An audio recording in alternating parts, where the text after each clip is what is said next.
This is January the 10th, 2021. It's a new year. This is some plants we got from the church. Poinsettias, I think.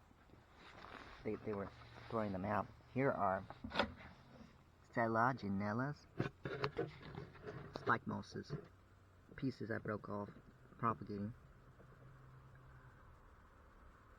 They're probably Martensi. That's like 6 inch tall spike moss. It's fluffy, like a giant moss. It's very beautiful. They're tropical though. They were called frosty fern.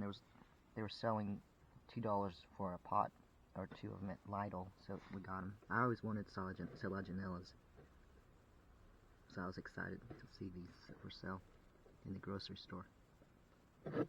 That's peat moss mixed with clay, mostly peat moss. Clay gives us some fertilizer, I thought. So that's a milk jug. It's nice to have a handle. It's actually rather strong if you just hold it upwards instead of bending it. There's a hole on the bottom. Use scissors. Yeah, there's some more spike mosses. Pieces. They have roots on the side that are growing. The ones that are growing, the branches, they're rooting already. Some more Selaginellas in here. Yeah. Little terrarium. They like humidity.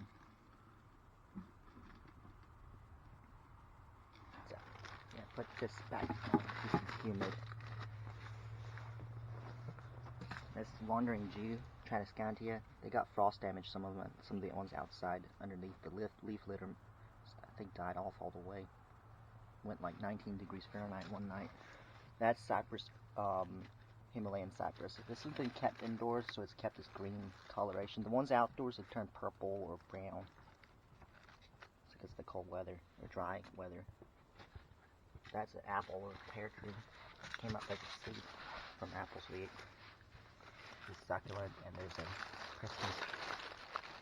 Christmas cactus piece there, and Kalanchoe piece, and stuff like that. Here's some more Kalanchoes. They were rotting. The plant was given to me or us, a yellow flowering one, and it started rotting because I put it in clay, and the bad drainage started rotting. So I cut it all into pieces last year or 2 years ago. I gave some to people too. And I multiplied them. They did well. They rooted easily. All the pieces I broke off. They were rotting at the base, so I had to do that. I had to cut them apart and root them. The plant was going to die. Here is the one I cut apart. There's still pieces left to it. See how tall it is? It's a giant moss. That's the spike moss. Probably Martensi. Crociana is another one, but it's only like 2 inches tall, I think. It's a small one from Africa. This one's from Central America. Probably, I think it's Martensi. I believe that's the species. There are the roots. You see it, roots everywhere. All the branches have roots on them. This is also mostly peat moss. I put a log in there. I know some mosses do well on logs, like Thwaidium. I find them on logs, they're rotting logs. Hopefully they might do better on logs.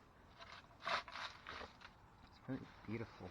It's a giant moss, like a dinosaur age primeval plant. It's funny. Yeah, Kalanchoes. Kalanchoe plants. They're flowering. There's another Himalayan cypress. This one's a little bluish. Here are cacti. They were on sale and dying. I have a few more pots, the pieces I broke off. They're $1. It's, I think, a epiphytic cactus, like a Christmas cactus. It said Ripsalis. I don't think, it may not even be correctly named. It might be like an outdated name, scientific name. Spider plants we found on the roadside. I just put them in the ground. Dawn redwoods here, they lose their leaves, so that's all they are, twigs. They're mangoes. Came up as a seed. Mangoes. My mom just placed all kinds of fruits and seeds and stuff, and they come up. That's how I got those mangoes. That's a China fir. It stayed green also because it's been kept warm inside. They do well in this climate and clay soil. They do very well. They're extremely heat tolerant.